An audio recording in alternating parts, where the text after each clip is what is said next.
Hello दोस्तों, Glenmark life science के share जिन जिन लोगों के पास पड़े हैं उन लोगों को आगे क्या करना है। मतलब काफ़ी लोगों के ग्लेनमार्क लाइफ साइंस का आईपीओ लगा था, वो भी शेयर होल्ड करके बैठे हैं और काफ़ी लोगों ने उसके बाद भी एंट्री ली थी शेयर के अंदर। तो ये शेयर उसके बाद काफ़ी हद तक गिरा है, तो अब आगे क्या करना चाहिए। तो दोस्तों इस वीडियो के अंदर मैं आपको बताऊंगा कि Glenmark life science long term के लिए कैसा है और अब आगे क्या स्ट्रेटेजी अपनानी चाहिए ग्लेनमार्क लाइफ साइंस के शेयर पर। तो दोस्तों ग्लेनमार्क लाइफ साइंस का जो शेयर है हमें 720 रुपए में अलॉट हुआ था और 6 अगस्त को इसकी लिस्टिंग थी। 6 अगस्त को लिस्टिंग वाले दिन ये हाईएस्ट गया था 799 पर, मतलब 799 पर ये हाईएस्ट जाकर फिर उसके बाद ये लगातार गिर ही रहा है। तो अब आप इस शेयर की मूवमेंट देख सकते हैं मेरी साइड में स्क्रीन पर। आप ये देखिए लगातार 6 अगस्त के बाद ये शेयर गिर रहा है, मतलब 799 पर हाईएस्ट गया था 6 अगस्त को, उसके बाद लगातार ये शेयर गिर रहा है, लगातार गिर रहा है। उसके बाद 24 अगस्त को ये शेयर मतलब लोएस्ट पर आया, आपने लगभग 665 पर आया है और 24 अगस्त को ये 668 रुपए पर बंद हुआ है, मतलब 668 पर ये शेयर 24 अगस्त को क्लोज हुआ है। 24 अगस्त को अपने लोएस्ट पर आया है। उसके बाद देखिए दोस्तों लगातार इसके ऊपर अपवर्ड मूवमेंट हो रही है, मतलब ये अप एंड डाउन चल के 31 अगस्त मतलब आज की तारीख 31 अगस्त को ये 695 रुपए पर क्लोज हुआ है। तो दोस्तों ये शेयर की बहुत ही पॉजिटिव बात है, मतलब ये 799 पर हाईएस्ट गया था, उसके बाद 24 अगस्त को ये 665 रुपए पर लोएस्ट आया। लोएस्ट आने के बाद अब ये शेयर लगातार धीरे धीरे करके चढ़ रहा है, मतलब और आज की तारीख 31 तारीख को ये 695 रुपए पर बंद हुआ है।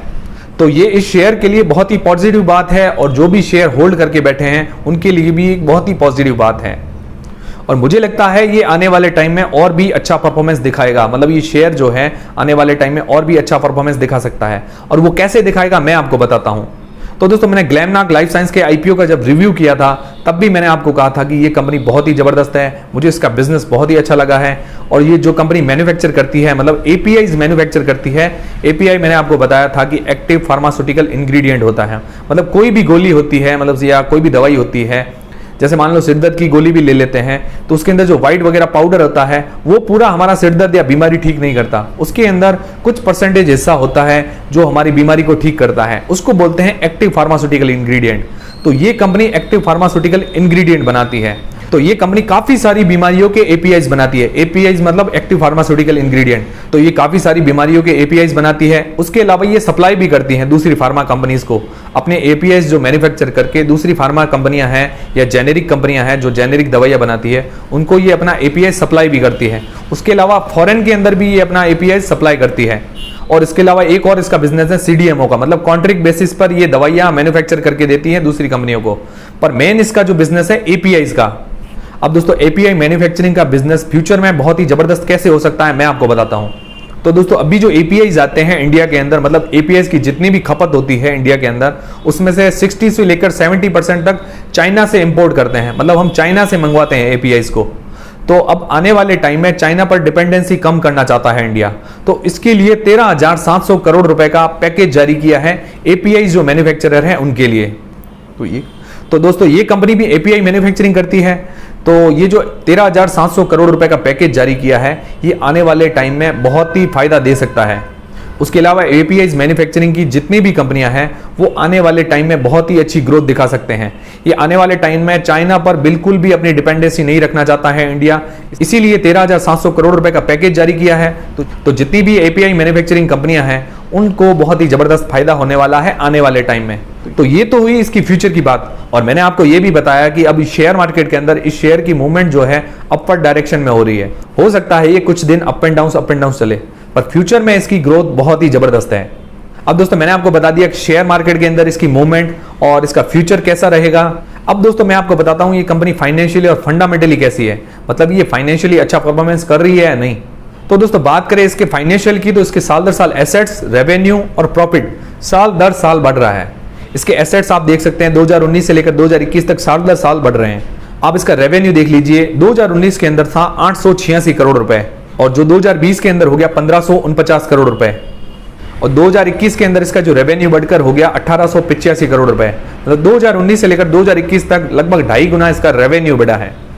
अब बात करें इसके नेट प्रॉफिट की, मतलब टैक्स वगैरह और खर्चे वगैरह काटने के बाद 2019 के अंदर जो इसका प्रॉफिट बचता है 195 करोड़ रुपए, जो 2020 के अंदर बढ़कर हो गया 313 करोड़ रुपए, जो 2021 के अंदर हो गया 351 करोड़ रुपए, मतलब लगभग 2019 से लेकर 2021 तक इसका जो प्रॉफिट है लगभग 1.5 गुना से भी ज्यादा बढ़ा है। और ये कंपनी आईपीओ जारी करने के बाद ऑलमोस्ट डेट फ्री है, मतलब इस पर कोई भी उधारी नहीं है, लगभग ये पूरी उधार मुक्त कंपनी है। तो दोस्तों फाइनेंशियल वाइज देखें तो ये कंपनी बहुत ही जबरदस्त है। तो दोस्तों मैंने आपको बताया कि शेयर मार्केट में अभी इसका अपवर्ड मूवमेंट, दूसरा इसकी फ्यूचर ग्रोथ और तीसरा ये फाइनेंशियल वाइज बहुत ही जबरदस्त कंपनी लग रही है अभी तक।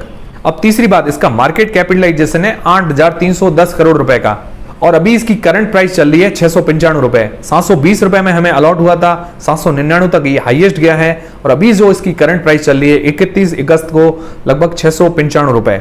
और दोस्तों ये 52 वीक के हाई पर गया हुआ है 799 पे हाई पर और लोएस्ट गया हुआ है 665 रुपए पर, मतलब 24 अगस्त को ये 665 पर लोएस्ट गया था, उसके बाद 668 पर ये बंद हो गया था। और इसका पीई रेशियो चल रहा है 23.6 का, मतलब इस कंपनी से हमें 1 रुपया कमाने के लिए 23.6 रुपए अभी इन्वेस्ट करने पड़ेंगे, जो इसकी वैल्यूएशन देखते हुए मुझे सस्ता लग रहा है। मतलब अभी ये कंपनी सस्ती है, आप इसमें इन्वेस्ट अभी भी कर सकते हैं। अब दोस्तों इसका आरओई मतलब रिटर्न ऑन इक्विटी कितना है? रिटर्न ऑन इक्विटी लगभग चल रहा है 61%। दोस्तों 20 से 25% का जिसका रिटर्न ऑन इक्विटी होता है वो बहुत ही अच्छी कंपनी मानी जाती है, मतलब 15% से ऊपर जिसका भी रिटर्न ऑन इक्विटी होता है वो अच्छी कंपनी मानी जाती है। तो इसका जो रिटर्न ऑन इक्विटी है लगभग 61% का, जो कि बहुत ही जबरदस्त है।